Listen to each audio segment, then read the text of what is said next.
நீங்கள் பார்த்துக் கொண்டிருப்பது உங்கள் விஜய்.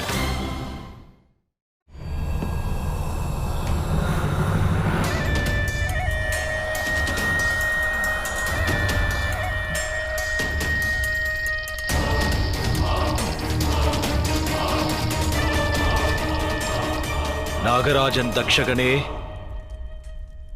உன்னுடைய சத்ருவை தோல்வியுறச் செய்ய எம்முடன் கரம் கோர்ப்பாயாக. நிச்சயமாக.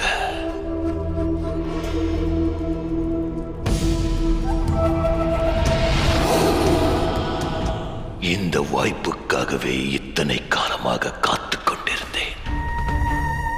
நீண்ட நெடுங்காலமாக வனப்பிரதேசத்தில் மறைந்து தவ வாழ்வு மேற்கொண்டு வந்தேன். எனது மாய சக்திகளுக்கு புத்துயிர் அளித்தேன். என்னுடைய கொடிய விஷத்தை குரூர தன்மையாக மாற்றியுள்ளேன். அதை கொண்டு அர்ஜுனனை நிலைகுலையச் செய்வேன்.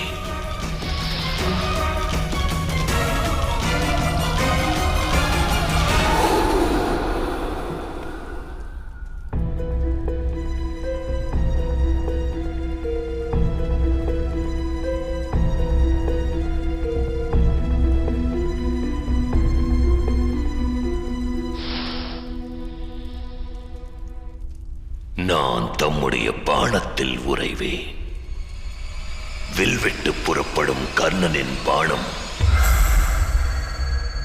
விஷத்தை கக்கி அர்ஜுனனை உருகுலைக்கும். உன்னுடைய எண்ணம் நிறைவேறும் துரியோதனா. இன்னொரு புறம் எனது பழிவுணர்வும் நிறைவேறும்.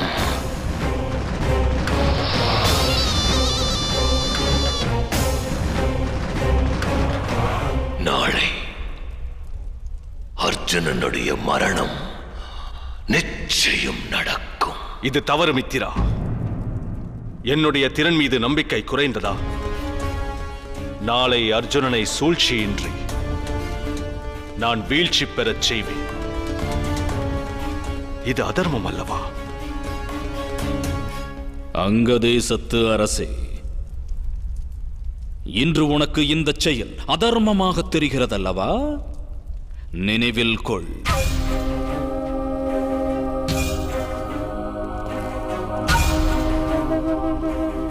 யுத்தத்தில் வெற்றியை எட்டி பறித்தார் அதர்மத்தையும் தர்மத்தையும் நான் வேறு வேறு இடமாக்கி காட்டுவேன். பெற்ற வெற்றியினை அகிலம் தர்மம் என போற்றும் நம்மை தர்மவான் என்றும் கூறும். வெற்றியின் இலக்கை எவன் எட்டினான் என்பது மட்டுமே தர்மமாக மாறிவிடும். இன்னொன்றையும் மறவாதே.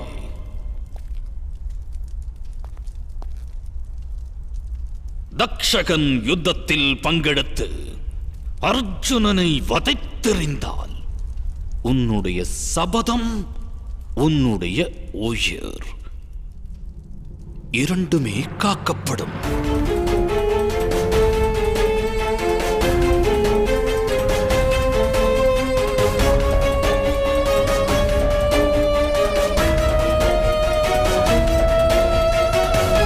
அங்கதேசத்தை ஆளும் அரசே, என் நாமத்தை உச்சரித்து எந்த பாணத்தை தாம் நானேற்றினாலும் தக்ஷகன் அந்த பாணத்தில் உறைந்து தமது சத்ருவின் தேகம் தனில் விஷத்தை கக்குவார். என்னுடைய ஸ்பரிசத்தை அனுபவித்ததும் தம்முடைய சத்ருவின் உயிர் துடிப்பு அடங்கும்.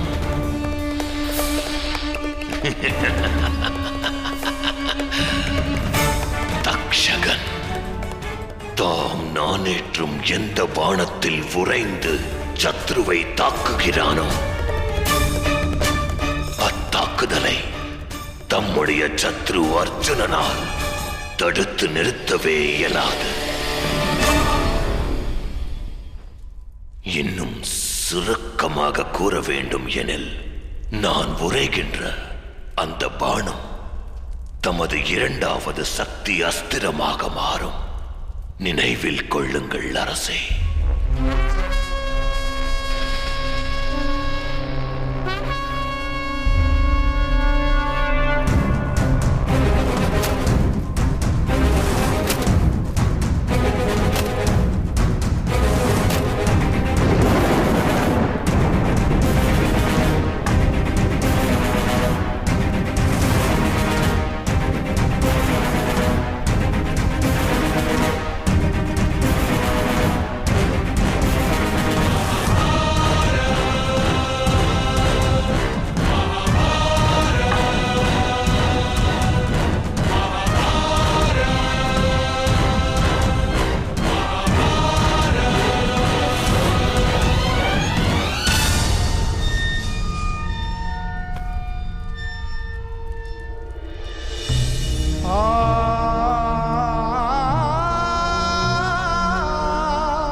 மகனே கர்ணா,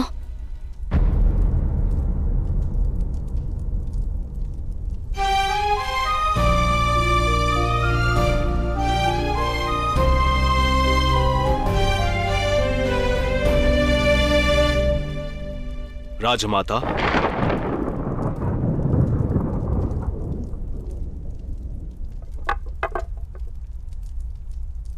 வந்தது ஆசி வழங்கவா ஆயுளை வேண்டவா?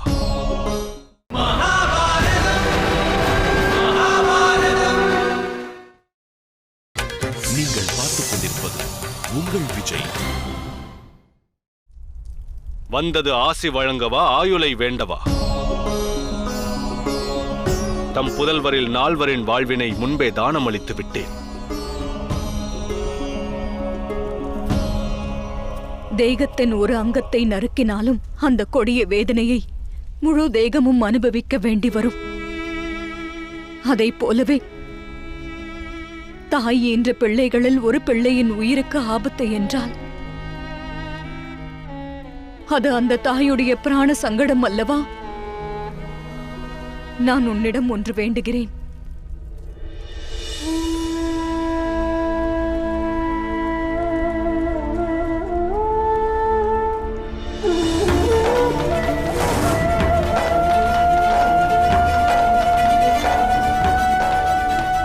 ஈன்றவளுக்காக சற்றே உன் மனம் இறங்கி தயை காட்டு மகனே.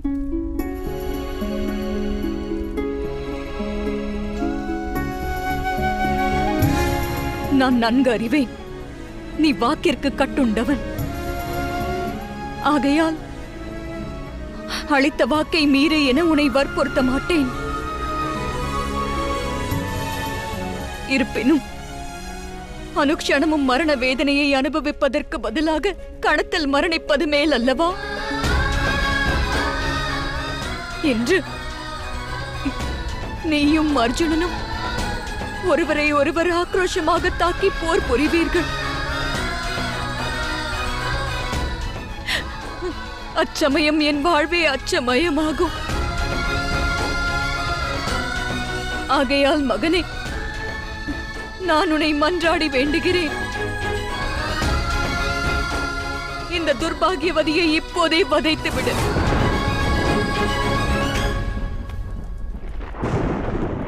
என்ன வார்த்தை பேசுகிறீர்கள்?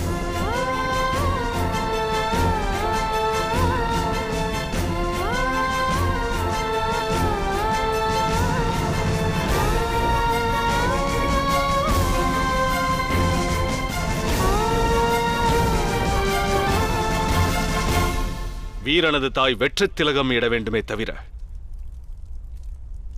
வீண் வார்த்தை பேசலாகாது. இந்த யுத்த பூமியில் எத்தனை தாய்மார் வீரப்புதல்வனை இழந்தார் என அறியேன். அவர்களை சிந்தித்துப் பாருங்கள்.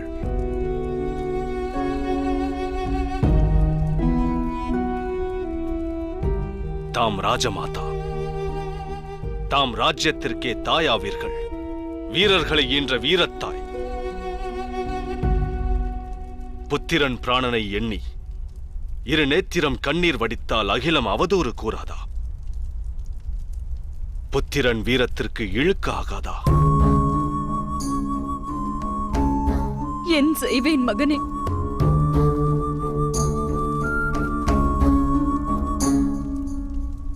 தாய் புத்திரனுக்கு சக்தியாக வேண்டும். அவன் நம்பிக்கையில் உறைய வேண்டும்.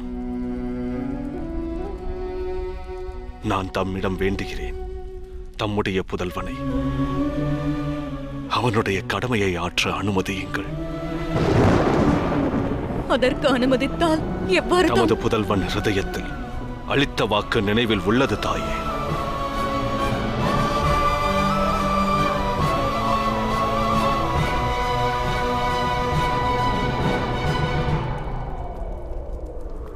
அகிலமானது ராஜமாதா குந்தியை ஐவரை ஈன்ற அற்புத நங்கை என்றறியும். நடக்கும் யுத்தத்தின் முடிவிலும் அந்த சத்தியம் நிலைக்கும்.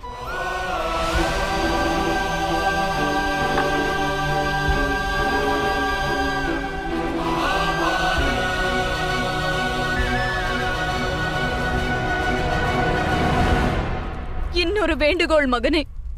வாழ்வனைத்தும் நான் உன்னுடைய ஜனன ரகசியத்தை வெளிப்படுத்தாமல் காத்தேன். ஹிருதயத்தை கல்லாக்கி உண்மையை மறைத்தேன். ஒரு புறம் என் முயற்சியில் தோல்வியுற்றேன், மறுபுறம் உன் நம்பிக்கைக்கு துரோகம் இழைத்தேன். அதோடு நடக்கும் இந்த யுத்தத்தில் ஒரு பெண்ணின் தாய் பாசமானது தோல்வியுறுமோ என தவித்து வருகிறேன்.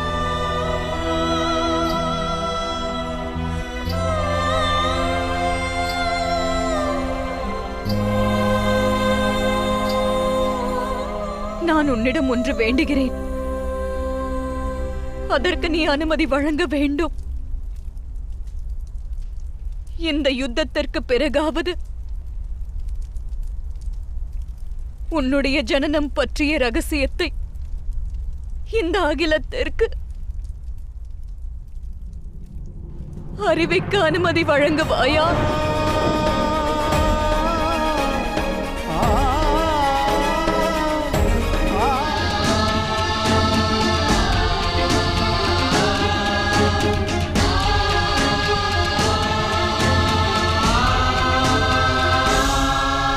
தமது வார்த்தை உச்சரிப்பின் மூலம் ஒன்றை உணர்கிறேன். முன்பே முடிவொன்றை மேற்கொண்டீர்களா? யுத்தத்தில் கர்ணன் மரணிப்பான் எனும் முடிவு. இல்லை மகனே. ஏனெனில் அர்ஜுனன் மரணிப்பான் என்றால் மற்ற நால்வருக்கும் மூத்தவன் நான் என நானாக முன்மொழிய வேண்டும் அல்லவா?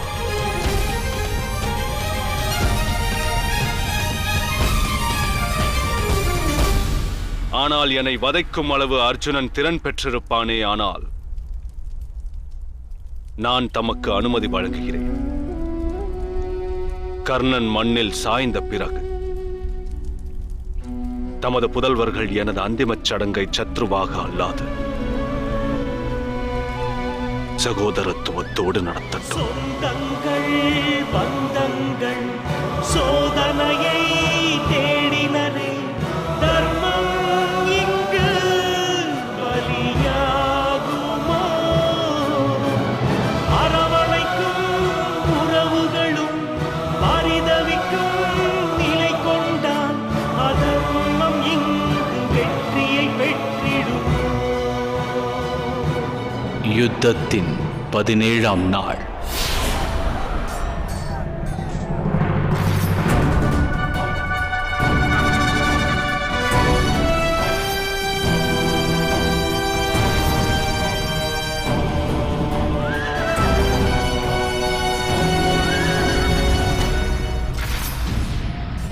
வர வேண்டும் அங்கதேச அரசே.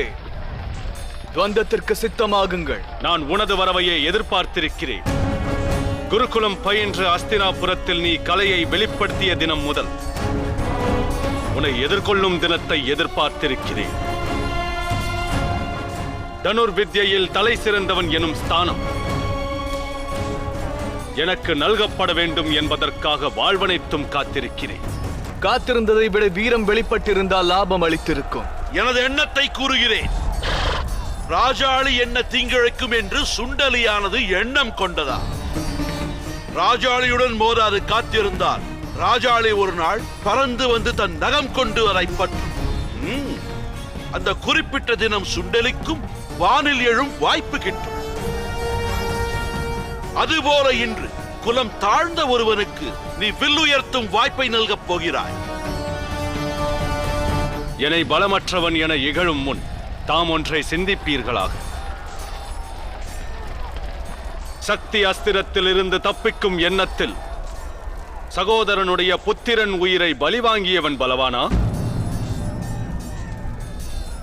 இல்லை தன் உடலோடு பிணைந்த கவசத்தை அறுத்தெறிந்து தானம் வழங்கியவன் பெரும் பலவானாவானா? என்னை வதைப்பதற்காகவே தேவேந்திரரிடமிருந்து தாம் திவ்யாஸ்திரத்தை பெற்றீர்கள். ஆனால் தம்மை வதைப்பதற்காக நான் இதுவரை எந்த திவ்யாஸ்திரத்தையும் பெற்றதில்லை. ஏனெனில் தம்மை நான் சாமானியாஸ்திரம் கொண்டே வதைக்க இயன்றவன். எனில் வில்லினை ஏந்து. வெற்றியை தரும் வில் என் கரம் இருக்கும் வரை உன்னுடைய எந்த பானமும் அங்க தேசத்து அரசன் அங்கத்தை நெருங்காது. வில்லினை உயர்த்து.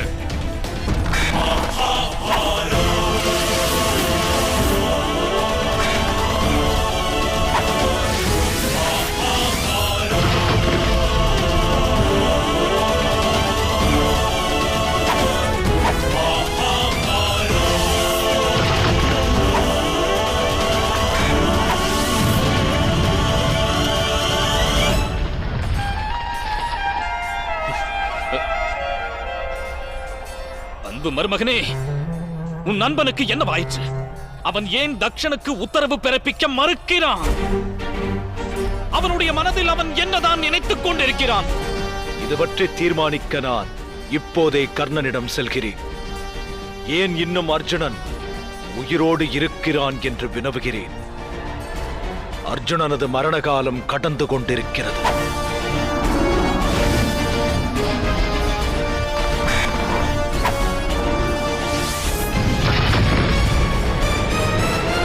கதிரவன் மீது ஜலத்தை தெளிப்பதால் அவன் அணைய மாட்டான். சிறுவராட்டம் விடுத்து வீர விளையாட்டு நடத்து. திவ்யாஸ்திரத்தை பிராப்தம் பெற்றிருந்தால் அதை நானேற்றி எய்து உன் வீரம் வெளிப்படுத்து. திவ்யத்துவத்தையே திறனாய் கொண்டவனுக்கு திவ்யத்துவம் பொருந்திய அஸ்திரம் எதற்கு கர்ணா?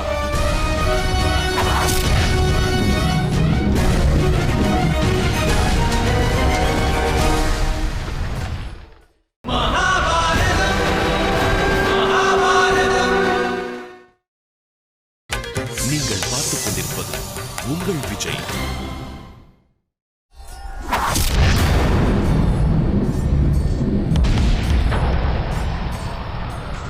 மத்திர அரசே, ரதத்தின் திசையை ஏன் மாற்றவில்லை? அச்செயல் புரிந்திருந்தால் அர்ஜுனன் சரம் தமது சிரம் கொய்திருக்கும். தமது இயலாமையை சாரதி மீது சுமத்தாதீர்கள். தமது ஞானம் பூரணத்துவம் பெறாதது. தாம் அர்ஜுனனோடு போர் புரிவதற்கு திறனற்றவராவி. வில் உயர்த்தியவன் எல்லாம் விஜயனாக இயலாது எனும் உண்மையை மனமாற உணர்ந்து விஜயனிடம் மன்னிப்பு வேண்டும். சரணாகதி வெளிப்படுத்தி கூடாரம் செல்வோம்.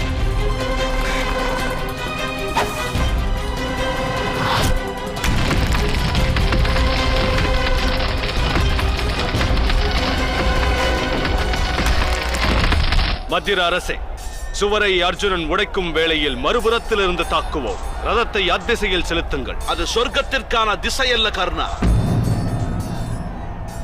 அத்திசை எத்திசை என தேடு.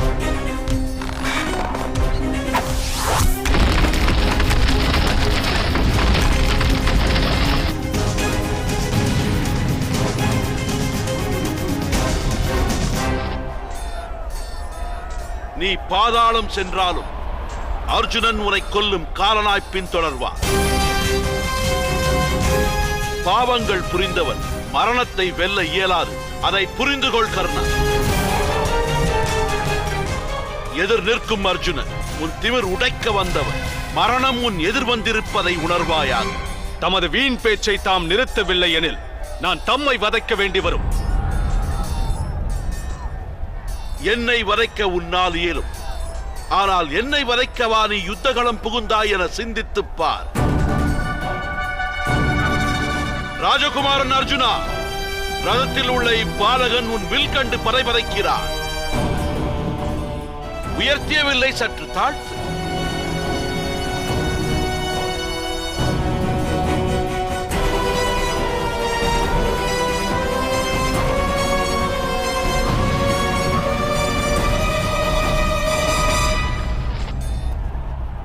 இனி தம்முடைய ரதத்தின் அவசியம் தேவையில்லை. நான் நிலத்தில் நின்றே யுத்தம் புரிவேன். தாம் உதிர்த்த வார்த்தைகள் அனைத்திற்கும் யுத்தம் முடிந்த பிறகு நான் பதிலளிப்பேன். ரதத்தை தியாகம் செய்ய வேண்டாம் கர்ணா. ரதம் விட்டு நிலம் இறங்கிய வீரனோடு நான் போர் புரிய மாட்டேன். எனில் நீயும் நிலம் இறங்கு. வேண்டாம் பார்த்தா. கர்ணன் தன் ரதத்தை தியாகம் செய்தார். அதாவது அவர் சரணாகதியை ஸ்வீகரித்தார் என்று அர்த்தம். இனி அவர் யுத்தம் புரியும் திறனற்றவர் ஆவார். இனியும் அவரோடு துவந்தம் புரிவது வீணான செயல்.